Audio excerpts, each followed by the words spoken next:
পাকিস্তান সফরের ক্ষেত্রে একটা বিষয় গুরুত্বপূর্ণ হয়ে উঠছে, সেটা হচ্ছে যে প্রথম দুটো ম্যাচ হবে হচ্ছে ফয়সালাবাদের ইকবাল স্টেডিয়ামে, যেটা কিনা 17 বছর পর কোনো ইন্টারন্যাশনাল ম্যাচ হচ্ছে এবং এর আগে এই মাঠে কখনো কোনো টি-20 হয় নাই।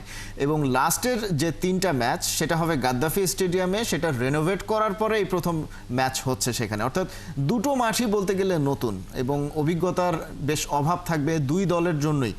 সেক্ষেত্রে সেটা বাংলাদেশের জন্য কেমন চ্যালেঞ্জিং হবে, যদিও পাকিস্তান হোম টিম? দেখেন, আসলে এইগুলো নিয়ে আসলে আমার তেমন মাথা ব্যথা নাই। এই কারণে আগেও খেলা হয়েছে, এখন হচ্ছে, এখন কিউরেটর কিভাবে মাঠ তৈরি করেছে এটা কিন্তু আপনি জানি না। এবং তাই যদি হয়, আমার মনে হয় পাকিস্তান টিমের জন্য কিন্তু এটা নতুন। ফয়সালাবাদের যেটা বললেন, মানে ইকবাল স্টেডিয়াম, সেটা তো পাকিস্তানও খেলে নাই 17 বছর, বাংলাদেশও খেলে নাই 17 বছর।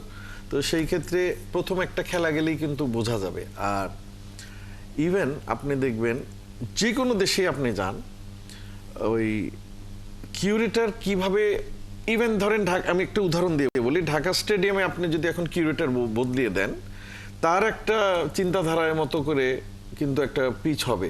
তো সুতরাং নতুন স্টেডিয়াম আসলে একটাও না, দুইটাই আপনার পুরানো স্টেডিয়াম, অনেক হিস্ট্রি সেখানে আছে। তো ওই কিউরেটর জানবে যে আপনার পিচ কেমন, এবং আপনি যেদিন খেলবেন সেদিনই কিন্তু আপনি বুঝে যাবেন যে ওখানে খেলা কেমন। যেমন এই যে একটু আগে উদাহরণ দিলাম, আপনি যেটা চট্টগ্রামে হারলেন সেটা একরকম পিচ ছিল, আবার যেটা জিতলেন সেটা আরেক রকম পিচ ছিল। তো সুতরাং এটা নিয়ে আমার কোনো ইস্যু নাই।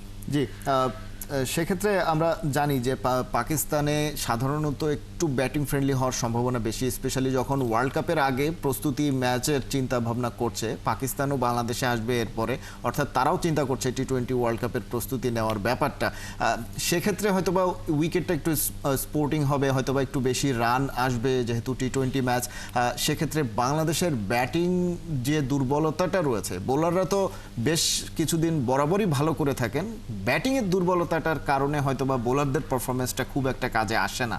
পাকিস্তানের ক্ষেত্রে ব্যাটসম্যানদের সামনে চ্যালেঞ্জটা কি থাকবে? সেখানে তো একটা বাড়তি রান তোলার একটা তাড়া থাকার কথা। দেখেন, আমরা এইটা যেহেতু আমাদের জন্য একটা আসলে তো আপনার সিরিজ ঠিক আছে, বাট আমরা এটা প্র্যাকটিস হিসাবে নেব।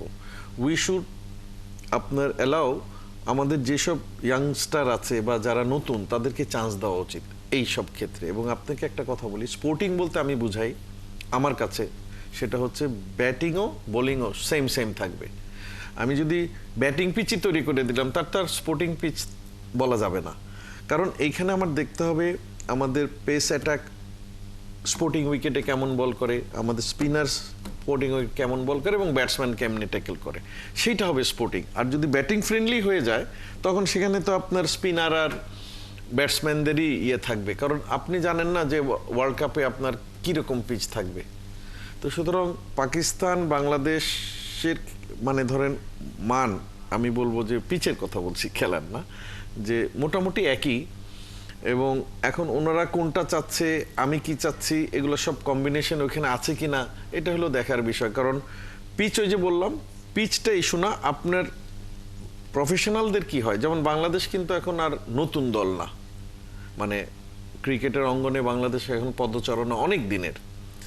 তো আপনি ওইখানে গিয়ে যত তাড়াতাড়ি যে দল অ্যাডজাস্ট করতে পারবে, তার জন্যই আপনার ভালো।